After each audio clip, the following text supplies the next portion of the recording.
अस्सलाम वालेकुम व्यूअर्स, उम्मीद है आप खैरियत से होंगे। आज हम अपनी एक कंस्ट्रक्शन साइट पे मौजूद हैं। मेरा नाम इंजीनियर माजिद अहमद है और मैं ये बिल्डिंग डेवलपर की तरफ से आपकी तरफ मुखातिब हूँ और आज हम अपनी एक साइट विज़िट करवा रहे हैं।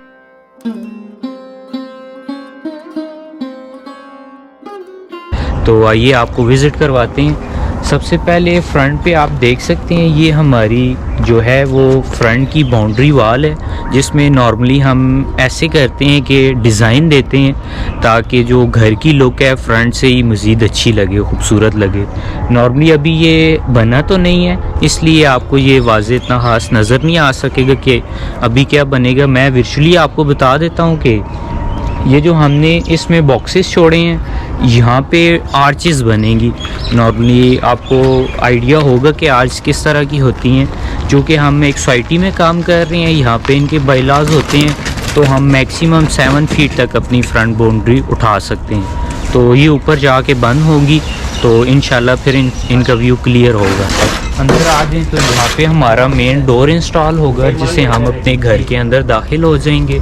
और चूँकि हमने ये घर इस तरह से डिज़ाइन किया है कि इसके अंदर आलमोस्ट 1/3 पोर्शन हमने एक लॉन के लिए छोड़ा है, ताकि जो घर पे रहने वाले अफराद हैं वो भी एक अच्छे माहौल में रह सके। क्योंकि नॉर्मली आप देखते हैं आजकल जो कंस्ट्रक्शन हो रही है वो बहुत ज़्यादा कवर कर रही हैं। तो हमारे क्लाइंट थे, उनका भी ये माइंडसेट था कि थोड़ा सा ओपन पोर्शन ज़्यादा होना चाहिए। कुछ चीज़ों पे आपको बता देते हैं। ये हम अपना जो मेन कॉलम है कारपोश का, उसकी कर रही हैं, कंक्रीट कर रही हैं उसके गिर, ताकि जो हमारी स्लैब है वो इसके ऊपर रेस्ट करेगी। ये हमने डोरी इसलिए बांधी है ताकि जो इन दोनों की डायरेक्शन है कॉलम्स की, जो बैक से आ रहा है और ये वाला कॉलम, इनके ऊपर जो बीम्स आएंगे वो दोनों गुनिये में हों।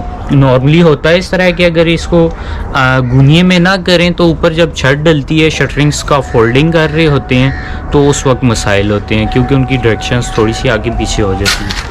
तो आगे आए तो आप देख सकते होंगे कि दीवार पे आपको कुछ लाइनें नज़र आ रही होंगी। ये हमने एक रफ सी मार्किंग की है आपको दिखाने के लिए।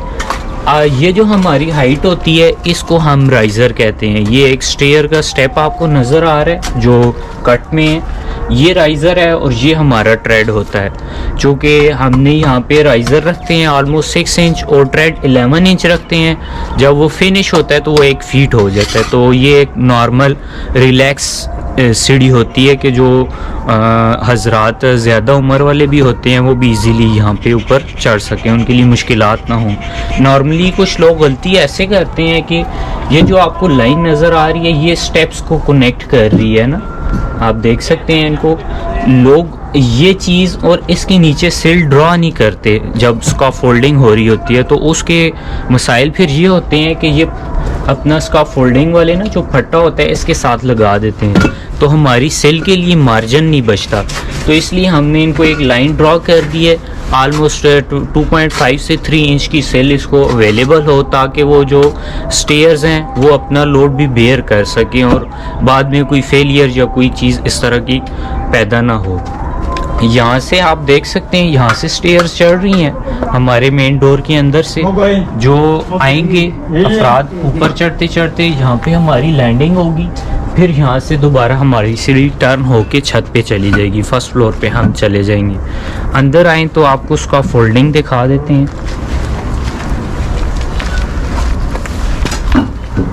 ये हम मेन अपने हॉल में इंटर हो गए हैं। मेन डोर से आते ही राइट साइड पे हमारे पास किचन है और बैक साइड पे 2 नॉर्मल साइज़ से बड़े अच्छे साइज़ के बेडरूम्स हैं और अटैच बाथ और ड्रेस उनके साथ। ये चीज़ें आप देख सकते हैं, इनको टेक्स कहते हैं हम नॉर्मली पंजाबी ज़बान में इन्हें टेके कहते हैं। पट्टे डले हुए हैं, इनको चाबियाँ कहते हैं ना ये जो, क्योंकि ये एक पंजाबी के लफ्ज़ हैं तो शायद आपको समझने में थोड़ी सी आसानी हो, तो इस वजह से ये जो चाबियाँ हैं ये सबसे पहले ये लगा देते हैं। फिर चाबियाँ लगाने के बाद ये एक आप समझ लें कि फ्रेम बन जाता है, उसके ऊपर ये फटे डाल के फिर अपना लेवल मेंटेन कर रहे थे।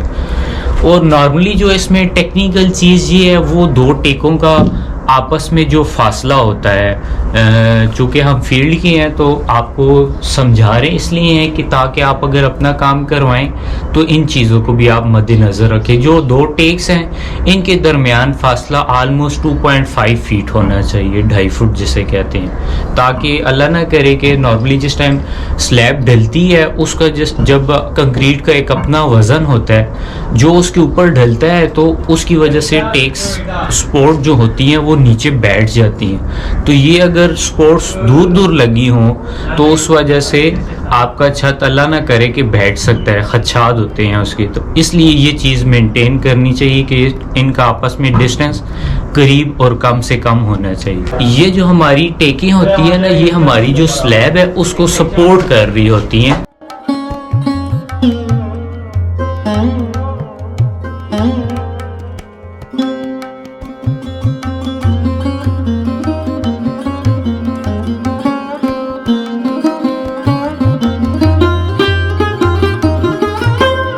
नॉर्मली जो हम स्ट्रक्चर्स बनाते हैं, अगर आप उनमें कॉलम बीम्स ना दें तो ब्रिक्स अक्सर उसमें यूज़ की जाती हैं कि जो ये सपोर्ट देने के लिए इनको अच्छा समझा जाता है कि सपोर्ट प्रोवाइड करती हैं बनिस्बत जो नॉर्मल ब्लॉक्स होते हैं उनकी निस्बत इनकी PSI ज़्यादा होती है। हम आपको एक स्पेशल ब्लॉक्स भी अभी दिखाते हैं जिनकी PSI इन ब्रिक्स से भी ज़्यादा है।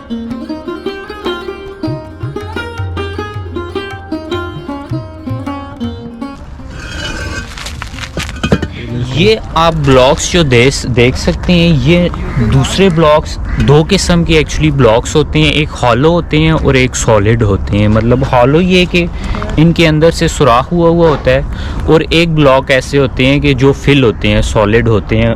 और इनमें एक और भी होता है कि जो ऊपर से हॉलो होते हैं और नीचे से बंद होते हैं। मतलब ये आप कह सकते हैं कि 3 किस्म की। जो हम अभी आपको ब्लॉक दिखा रहे हैं ये Q&Q क्रीड का ब्लॉक है। इन दोनों में बेसिकली फ़र्क ये होता है नॉर्मल ब्लॉक्स में और इस ब्लॉक में, एक तो ये मशीन से बनते हैं, इनकी कंप्रेसिंग और जो इनकी रेशो होती है सीमेंट की और दूसरे अज्जा की, वो ये एक प्रॉपर रेशो के मुताबिक बनाते हैं। जबकि हम नॉर्मल जो ब्लॉक्स देते हैं जो ठेये वगैरह पे बनते हैं, तो वो चूँकि फ़र्द बना रहे होते हैं तो वो किस टाइम रेशो उसकी ऊपर नीचे हो जाती है, और चूँकि वो हाथ से बनते हैं इसलिए वो ठीक तरह से कंप्रेस नहीं हो सकते, इसलिए उनके अंदर मसाम वर्ड्स रह जाते हैं। तो इस वजह से आप अक्सर सुनते होंगे कि ब्लॉक्स लोग कम यूज़ करते हैं क्योंकि उनके घर पे नमी आ जाती है। तो उसकी एक मेन वजह ये होती है कि जो उनके पार्टिकल्स होते हैं, जो एग्रीगेट्स होते हैं, उनके दरमियान जो वक्फा होता है, वर्ड्स जिसे कहते हैं, तो वो इस वजह से पानी या कोई भी चीज़ उसको लगती है तो वो जल्दी से उसको जज्ब करके आगे